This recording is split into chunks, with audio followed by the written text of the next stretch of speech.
Hi, I am Singzi from Malaysia Global Training Center. The course that we are going to learn today is the LTE Radio Network Optimization Basic Features.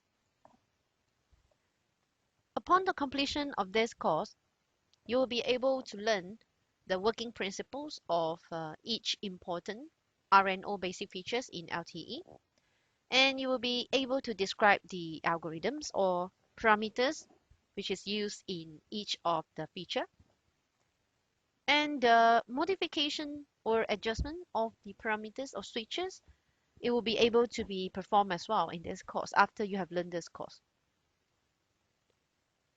So the RNO basic features are divided into four main topics, which are the user behaviors in idle mode, power control, handover, and the downlink and uplink scheduling.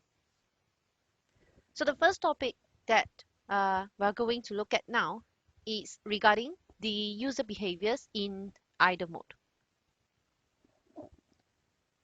So this is the initial procedure performed by all users for all mobile phones right after the terminals are turned on. So if we look at the signaling flow here, we can see that once the terminal has been powered on, then the user has to perform PRM selection. So PRM selection is a procedure which is triggered at layer 3. So the layer 3 of the terminal instruct the layer 1 to perform all the necessities for PRM selection, such as step 2, frequency selection. So the layer 1 of the terminal starts the frequency scanning process, and hence to select a suitable frequency bandwidth. So this can be done by cell search, which is at step 3. So the user has to perform cell search, which is actually involve the primary synchronization signal and the secondary synchronization signal decoding. So the user is trying to decode PSS and SSS in order to synchronize itself with the time domain of the LTE. And at the same time, this step is necessary in order to obtain the PCI, which is the physical cell identity of an LTE cell. So after the completion of the synchronization and also the PCI obtained, the user will proceed to decode the broadcast channel, which carry MIB and all of the important SIB. So after decoding the information of the system broadcast, a user will proceed to step 5, which is to measure the reference signal of the candidate cell, and this is necessary in order to perform initial cell selection. So if the cell selection is done, then the user is trying to perform initial attachment with the MME. So for step 6, that is crucial in order to judge if a user is officially attached to an LTE network or not. If that fails, a user has to repeat all of the mentioned procedures start from step 2 again. So the user has to repeat all of this again until successfully attached to an LTE network. So in order to perform PRM attachment, which is also called as PRM register, the user has to establish RRC connection with the eLearning. Hence, the procedure is called RRC connected mode. So the user is now officially in the RRC connected mode. In eLearning, there is a timer which is called inactivity timer that is used to switch a user from RRC connected mode to RRC idle mode. So once the timer is expired and the user has not set up any activity, user will be back to idle mode, and the user will start to perform cell reselection. So we have mentioned a few important procedures in the previous page. That's the what the users are doing when they are in idle mode. So idle mode is being defined as a mobile phone which is powered on, but there's no RRC connection with the radio network. Idle mode management is important as it helps to improve the access success rate, to improve the quality of the service. This can be done by ensuring the user camp on a good candidate cell with a very great RX signal level and the qualities. So when the user is in idle mode, the user is performing PRM selection as we have seen just now, cell search and cell selection, and the user might change the camp cell that is called cell reselection. User has to perform the periodical TA update and also periodical paging monitoring.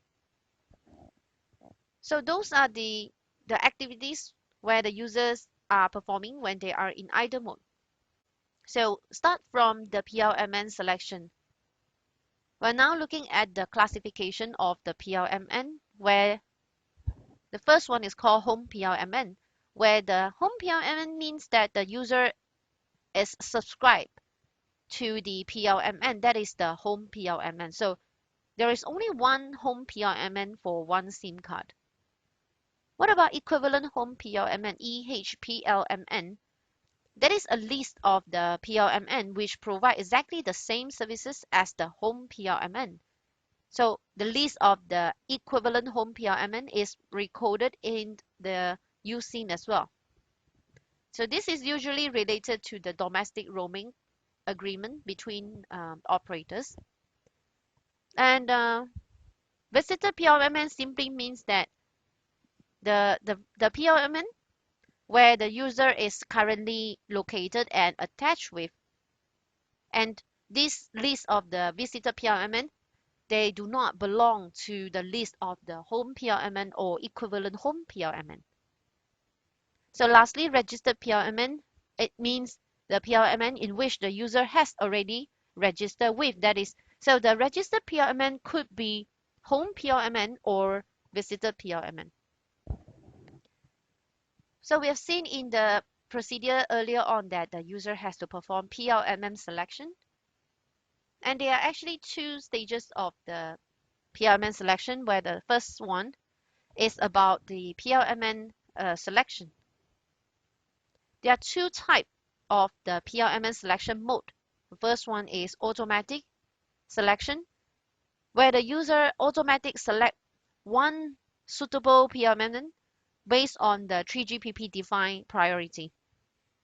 And the manual selection mode, it means the user search all of the valid PRMN in the network, means the mobile phone will display all of the PRMN which are available in the network of that location.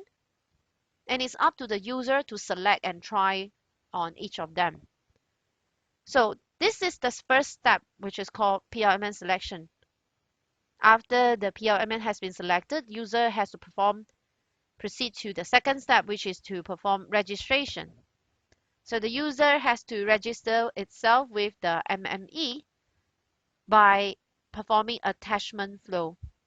So if the attachment procedure is failed, then the user has to go back to step 2 again, which start from the frequency selection, cell selection, and all over again until the PRMN registration is success. Else, the user will only stay in the stage where the user will be receiving limited services such as emergency call only.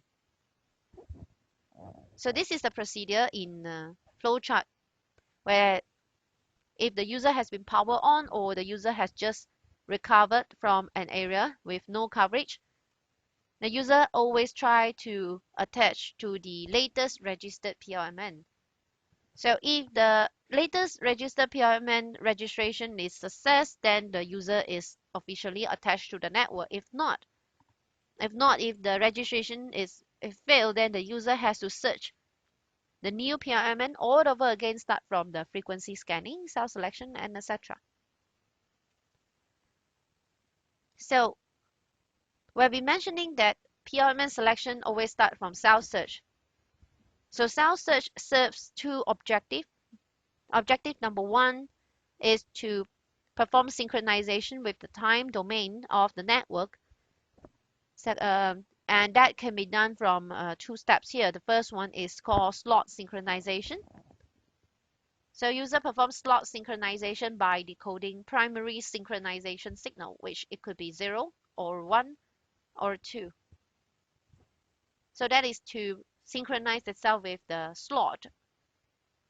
So we should know that in one radio frame which lasts for 10 milliseconds, there are 20 time slots. So the user is trying to synchronize itself with the slot. After that, the user has to perform a frame synchronization by decoding secondary synchronization signal.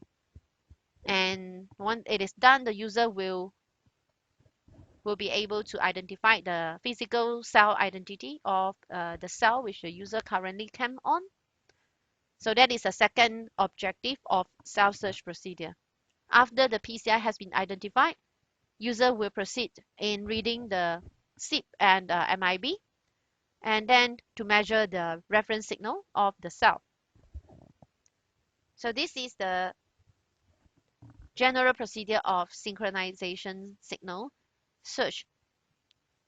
So this is the figure in the left-hand side is the primary synchronization signal where there are three values available. It could be 0 or 1 or 2. So the mobile phone is trying to detect the pulse of the PSS. In this example, the PSS value should be 1. So the user has to try to synchronize itself with the value of the PSS, which is 1. And PSS is being transmitted twice in the radio frame. So 2 times in the radio frame. So this is a list of the PSS, which it could be 0 or 1 or 2. So as for SSS, the range of the SSS value is from 0 until 167. So again, the user is trying to synchronize itself with the value of the SSS, which is also transmitted twice in a radio frame. So once the user decode the SSS, then the user will calculate a PCI, which is called NID cell here, according to this formula. So PCI equals to 3 times SSS plus PSS. This is how the user obtained the physical cell identity of the CAM cell. So once the PCI of the cell has been obtained, yet the user still could not confirm that it is in the right cell.